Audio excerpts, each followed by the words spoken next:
வணக்கம்,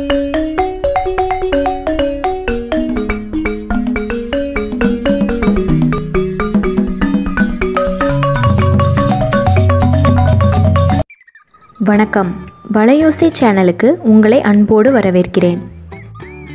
இன்றைக்கி நம்ம பார்க்க போகிறது திருநெல்வேலி ஸ்பெஷல் சுவையும் சத்தும் நிறைந்த கருப்பு உளுந்து சாதமும் எள்ளு துவையலும்.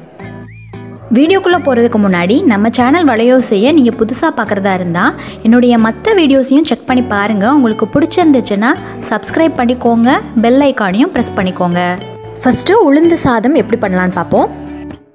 நான் இன்றைக்கி இந்த உலக்கில் 2 உலக்கு அரிசி எடுத்து வச்சுருக்கேன். இதுக்கு 1 உலக்கு கருப்பு உளுந்து எடுத்திருக்கேன். உளுந்தோட அளவு அதிகமானாலும் தப்பு இல்லை, உங்களுக்கு வேணும்னா நீங்கள் அதிகமாக கூட எடுத்துக்கலாம். இந்த உளுந்தை இப்போ நம்ம ட்ரை ரோஸ்ட் பண்ணிக்கலாம்.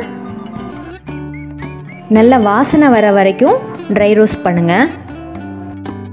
கண்டிப்பாக இந்த சாதம் தோல் இருக்கிற இந்த கருப்பு உளுந்தில் தான் பண்ணணும், அப்போ தான் ஹெல்த்தியும் கூட. உளுந்து நல்லா வறுபட்டுருச்சு. இப்போ அரிசியோடு சேர்த்து 2ஐயும் நல்லா கழுவி வச்சுருங்க. இன்றைக்கி இந்த உளுந்தம்பருப்பு சாதம் நம்ம குக்கரில் தான் பண்ண போகிறோம். குக்கரில் இப்போ நான் சாதத்துக்கு ஏற்ற தண்ணி அளந்து எடுத்து வச்சுருக்கேன். 1 உலக்கு அரிசிக்கு 2 உலக்கு தண்ணி ஆட் பண்ணால் கரெக்டாக இருக்கும். இப்போ நம்ம 2 உலக்கு அரிசி 1 உலக்கு உளுந்தம்பருப்பு எடுத்திருக்கோம்.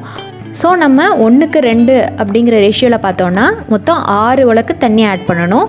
உங்களுக்கு சாதம் கொஞ்சம் குறைவாக இருந்தால் தான் பிடிக்கும் அப்படின்னா நீங்கள் கொஞ்சம் எக்ஸ்ட்ரா ஆட் பண்ணிக்கலாம். தண்ணி நல்லா கொதிக்க ஆரம்பிச்சிருச்சு. இப்போ நம்ம வாஷ் பண்ணி வச்சுருக்கிற அரிசியையும் பருப்பையும் சேர்த்துடலாம்.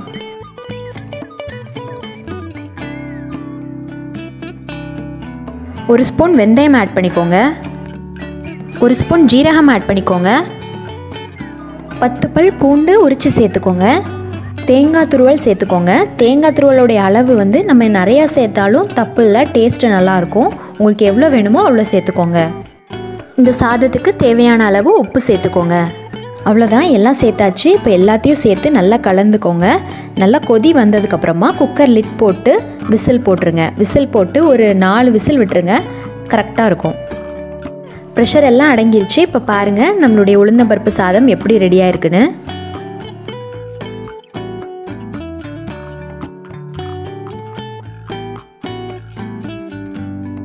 கரெக்டாக இருக்குது, சூப்பராக ரெடி ஆயிடுச்சு பாருங்கள். இப்போது இதுக்கு பெஸ்ட்டு காம்பினேஷனான எள்ளு துவையல் எப்படி பண்ணலான்னு பார்ப்போம். ஃபஸ்ட்டு எள்ளை ட்ரை ரோஸ்ட் பண்ணிக்கோங்க.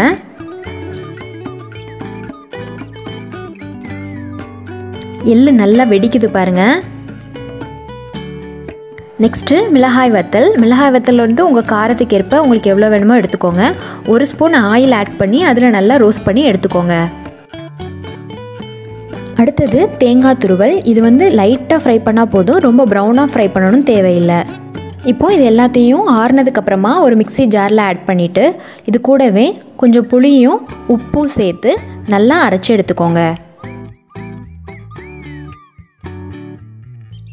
அவ்வளோதான், நம்மளுடைய எள்ளு துவையல் ரெடி. நல்ல சூடான இந்த உளுந்தப்பருப்பு சாதத்தில் எள்ளு துவையல் போட்டு அப்படியே 2 ஸ்பூன் நல்லெண்ணெயை விட்டு நல்லா பிசைஞ்சு சாப்பிட்டிங்கன்னா டேஸ்ட்டு சூப்பராக இருக்கும். கண்டிப்பாக ட்ரை பண்ணி பாருங்கள். நான் வெஜிடேரியன்ஸ் இந்த சாதத்து கூட சிக்கன், மட்டன், கிரேவி, குழம்புலாம் வச்சு சாப்பிடுவாங்க. இதுவே வெஜிடேரியன்னா இது கூட அவியலும் வெண்டைக்காய் பச்சடி இதை வச்சு சாப்பிடுவாங்க. ரொம்பவே டேஸ்டியாக இருக்கும், ரொம்பவே ஹெல்த்தியானது. திருநெல்வேலி சைட்லலாம் கண்டிப்பாக வாரத்தில் ஒரு நாள் சனிக்கிழமை இந்த சாதம் தான் எல்லார் வீட்லேயும் பண்ணுவாங்க மேக்ஸிமம். இந்த சாதம் ரொம்ப டேஸ்டியாக இருக்கும். அது மட்டும் இல்லாமல் ரொம்ப ஹெல்த்தியும் கூட. உளுந்தில் அவ்வளோ ஸ்ட்ரென்த் இருக்குது. முக்கியமாக லேடிஸ்க்கு வாரத்தில் ஒரு நாள் இந்த மாதிரி உளுந்து நீங்கள் சேர்த்துக்கிட்டிங்கன்னா ரொம்ப நல்லது. கண்டிப்பாக ட்ரை பண்ணி பார்த்துட்டு உங்கள் கமெண்ட்ஸை எப்படி இருந்ததுங்கிறத தெரியப்படுத்த மறந்துடாதீங்க. இந்த வீடியோ உங்களுக்கு பிடிச்சிருந்துச்சுன்னா லைக் பண்ணிடுங்க. உங்கள் ஃப்ரெண்ட்ஸ் அண்ட் ஃபேமிலிக்கும் ஷேர் பண்ணிடுங்க. தொடர்ந்து நம்ம சேனல் வலையோசையில் வர வீடியோஸ் எல்லாத்தையும் நீங்கள் மிஸ் பண்ணாமல் பார்க்கணுன்னா நம்ம சேனல் வலையோசையை சப்ஸ்கிரைப் பண்ணிக்கோங்க.